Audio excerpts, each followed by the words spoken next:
பிள்ளைங்கள நான் என்கிட்ட எப்படி தெரியுமா, நான் எப்பேற்பட்ட ஆள் தெரியுமா, என் பேர் என்ன தெரியுமா, என்கிட்ட எவ்வளவு சொத்து இருக்கு தெரியுமா அப்படின்னு சொல்லி என்ன பண்ணுவாங்க, சில மேன்மை பாராட்டுகளால் காணப்படுவார்கள். ஆனா கர்த்தர் நமக்கு எப்படி இருக்கிறாரா, அவர் நமக்கு அவர் நாமத்தை மேன்மை பாராட்டுகிற நமக்கு அவர் அடைக்கலமாய் இருக்கிறாராம். ஆபத்து நாள் கர்த்தர் நமது ஜபத்தை கேட்பாராக. நமக்கு ஆபத்து வரும்போது, பிரச்சனைகள் வரும்போது நம்ம ஜபத்தை கேட்கிற தேவன் மாத்திரம் அல்ல, யாக்கோபின் தேவன் நமக்கு உயர்ந்த அடைக்கலமா இருந்தார். யாக்கோபு தனிமையா இருக்கும்போது அவனுக்கு அநேக காரியங்கள் கர்த்தர் நம்ம நடக்கும் அடைக்கலமா இருக்காரு. அப்படிப்பட்ட தேவனை தான் நம்ம என்ன பண்ணிருக்கிறோமா, அடைக்கலமாய் கொண்டிருக்கிற தேவன பிள்ளைகளே. வேதம் சொல்லுகிறது 2-3 வசனத்தை நாம் சேர்த்து வாசிக்கலாம். 3 நாள் நீர் பெருக்கும் காணிக்கைகளை எல்லாம் ஆசீர்வதித்து உமது சர்வாங்க கல்யாணத்தை நிச்சயமாக ஏற்றுக்கொண்டாராக.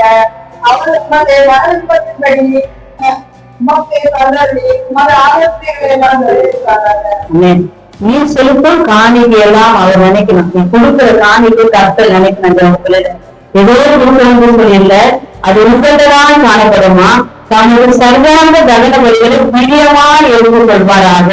அது சர்வத்துக்கும் வேறனாய் இருக்கிறபடினால நீ செலுத்துகிற பதில், நீ செலுத்துகிற காணிக்கை அதே ஒரு சமூகத்துல ஏற்றதாய் காணப்படுமா, ஏற்றதாய் ஏற்றுக்கொள்கிற தேவன் என்ன செய்வாராம், அதே மன விருப்பத்தின்படி உங்களுக்கு தந்தை மனசுல நீ என்னெல்லாம் நினைக்கிறீங்க, எந்த காரியத்தெல்லாம் இல்ல, அதெல்லாம் பண்ணலாம் தந்தை உங்களோட ஆலோசனை எல்லாம் நிறைவேற்றுவாராக.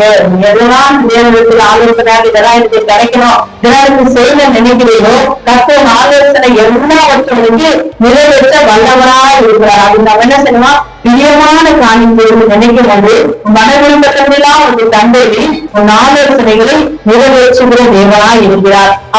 2ஆம் வசனத்தை சேர்த்து வாசிக்கலாம்.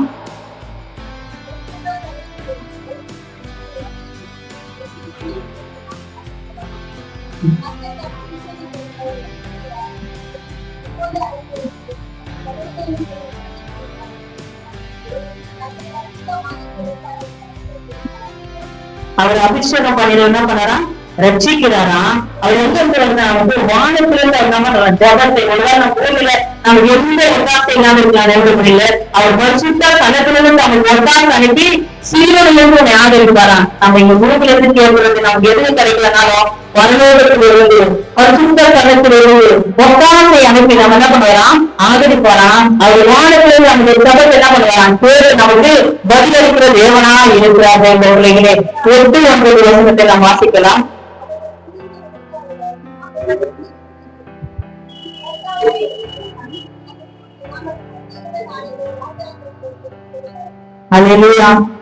அவர் முன்னின்று விழுந்தார்கள், நாங்களே நிமிர்ந்து நிற்கிறோம். கர்த்தாவே லட்சியம் நாங்கள் கூப்பிடுற 4 ராஜாக்களுக்கு உதவி செய்வாரு. அவங்களாம் விழுந்துடுவாங்க, விழுந்து போயிடுவாங்க. யாரெல்லாம் நிக்கிறாங்க நமக்கு விரோதமாக மேன்மை பாராட்டுகிறார்கள், ஒரு ஒண்ணுமே இல்ல நினைக்கிறவங்க என்ன பண்ணுவாங்களா, காணாம போயிடும், விழுந்து விழுவார்களாம். இஸ்ரவேல் ஜனங்கள் மோசைக்கு விரோதம் வரும்போது அந்த நகர்களும் முடிந்து சமுத்திரத்திலே கவிழ்ந்து போனார்கள். அப்படியாக கர்த்தாவே ரட்சிப்பு நாங்கள் கூப்பிடுகிற நாளில் என்ன பண்ண ராஜா எங்களுக்கு உதவி செய்வார். ராஜாதி ராஜா நம்ம ரட்சித்து நம்ம வழிநடத்துகிற தேவன், நம்ம கூப்பிடுகிற ஒவ்வொரு நாள்ல ராஜா நமக்கு உதவி செய்வதா இருக்கார். இந்த ராஜாதி ராஜாவா இருக்கிற பிள்ளைகளுக்கு நம்ம ஒரு நாள் தேவன் நம்ப மாட்டாரா, கைவிடவே மாட்டாரா. நம்ம கூப்பிடுகிற எல்லா காரியங்களுக்கும் நமக்கு செவி கொடுத்து நம்ம ஆசைகளுக்கு ஆபத்தினால் அந்த சபைக்கு நம்மளுக்கு அடைக்கலமா இருந்து ஒத்தாசை அனுப்பி ஒவ்வொரு நாள் தேவன் நாமத்தினாலே பொறியிட முடியாத வேறுதெல்லாம் நிறைவேற்றுகிற தேவனா இருக்கிறார். தேவன் தாமே இந்த சங்கரை ஆசையை கொண்டு கத்த நாமத்துக்கு மகிமை உண்டாகுது.